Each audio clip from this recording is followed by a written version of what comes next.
जब कोई इंसान दुनिया से विदा होने लगता है तो तुरंत उसके कपड़े, उसका बिस्तर, उसके द्वारा इस्तेमाल किया हुआ सभी सामान उसी के साथ घर से निकाल दिए जाते हैं।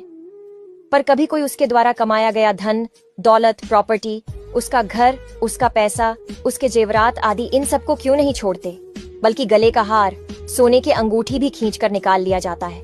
इससे पता चलता है कि रिश्ता किन चीजों से था। लेकिन आपके द्वारा कमाया हुआ पुण्य परोपकार, आपका नाम इसे कोई नहीं छीन सकता। इसलिए दोस्तों, हार्ट जले जू, लकड़ी जले जू, घास कंचन जैसी काया जल गई, कोई न आया पास। इसलिए मित्रों, ऐसा काम करो कि मरने के बाद लोग तुम्हारे धन के कारण नहीं, मन के कारण नाम ले।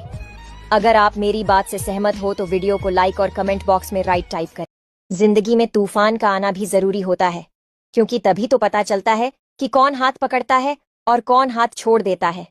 रिश्तों को वक्त पर वक्त देना उतना ही जरूरी है जितना पौधों को वक्त पर पानी देना। परिवार का हाथ पकड़ के चलिए, लोगों के पैर पकड़ने की जरूरत नहीं पड़ेगी। जिंदगी ऐसे जियो जो खुद को पसंद हो। लोगों की पसंद तो हर बात शायद अच्छी ना लगे, लेकिन सच है। जरूरत का सामान हमेशा छोटी दुकान से खरीदें, क्योंकि ये लोग अमीर बनने के लिए नहीं, 2 वक्त की रोटी के लिए कमाते हैं। दूसरा, ऐसे इंसान से कोई लगाव मत रखना जिससे बात करने के लिए आपको तरसना पड़े और उसे कोई फर्क भी ना पड़े। तीसरा, कदर उनकी करो जो तुम्हारी कदर करे। ज्यादा गुलामी से इज्जत की नीलामी होती है। चौथा, भरोसा सब पर कीजिए, लेकिन सावधानी के साथ, क्योंकि कभी कभी खुद के दांत भी जीभ को काट लेते हैं। पांचवा, जिस स्त्री का ध्यान मायके की तरफ ज्यादा हो, उस घर में महाभारत निश्चित है। मरते दम तक ये 2 बातें याद रखना। नंबर 1, लड़के का अमीर होना और लड़की का खूबसूरत होना बहुत जरूरी है, क्योंकि लड़कों को बदसूरत लड़की नहीं चाहिए और लड़की को गरीब लड़का नहीं चाहिए। नंबर 2, मोमबत्ती को भी अंत में ही पता चलता है कि जिस धागे को उसने अपने सीने में छुपा रखा था, उसी धागे ने जलकर पूरी मोमबत्ती खत्म कर दी। इसलिए हर किसी से दिल मत लगाओ, वरना मोमबत्ती की तरह तुम भी खत्म हो जाओगे।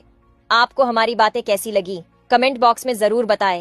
यदि आपसे कोई सच्चा प्यार करता है तो ये 4 चीजें जरूर करेगा। 1, आपके ऊपर हमेशा शक करेगा और समझाएगा, क्योंकि वो आपको खोना नहीं चाहता है। 2, आपको किसी और से बात करने नहीं देगा और न ही किसी और के साथ घूमते हुए देखना चाहेगा। 3, वो हमेशा आपका साथ देगा, फिर चाहे वो कोई सिचुएशन क्यों ना हो। 4, छोटी छोटी गलतियों पर भी सॉरी बोलेगा, इसलिए कि कहीं आप नाराज ना हो जाए। जहाँ पर पति का सम्मान न हो, वह स्थान पत्नी को त्याग देना चाहिए, चाहे वह उसका मायका ही क्यों न हो। पत्नी का जीवन पति के साथ होता है। पत्नी के सारे सुख उसके ससुराल में होते हैं।